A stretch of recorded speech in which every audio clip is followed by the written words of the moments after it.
কাঁধ উদম করে তোমরা সালাত আদায় করো না।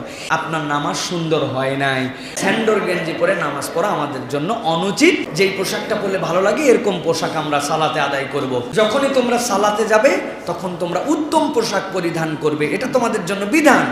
সেই হিসাবে আপনি সামাজিক কোনো জায়গায় যদি যেতে চান, যেরকম স্ট্যান্ডার্ডের পোশাক পরে যান, সালাতের ক্ষেত্রে ন্যূনতম এতটুকু পরতে হবে।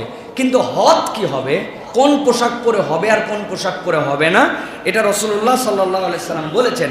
রাসূল সাল্লাল্লাহু বলেছেন, তোমরা সালাতের ক্ষেত্রে এইরকম পোশাক পরো না যে এক কাপড়ে তোমরা সালাত আদায় করতেছো। হাদিসের পরিভাষা হচ্ছে লাইসা আলা আতিকাইহি মিনহু শাইউন, এমন ভাবে পড়ছো যে তোমার কাঁধের মধ্যে কিছু নাই, কাঁধ উদম করে তোমরা সালাত আদায় করো না।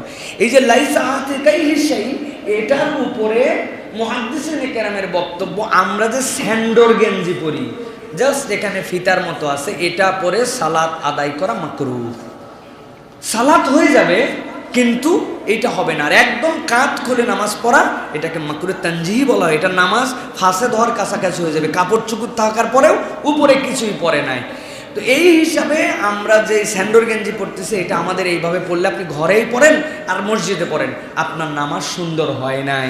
আর এই যে হাত কাটা যেটা আমরা পড়তেছি, এটা যদি পোশাক হিসেবে আমাদের সমাজে চলমান হয়ে যায়, তাহলে কেউ যদি হাত কাটা গেঞ্জি পরে সালাত আদায় করেন তাহলে সুন্দর হয়ে যাবে। কিন্তু নবী করিম সাল্লাল্লাহু আলাইহি ওয়াসাল্লামের প্র্যাকটিস থেকে বোঝা যায়, কেউ যদি হাত গুটায়ও রাখে, নামাজের মধ্যে হাত খুলতে নিষেধ করা হয়েছে।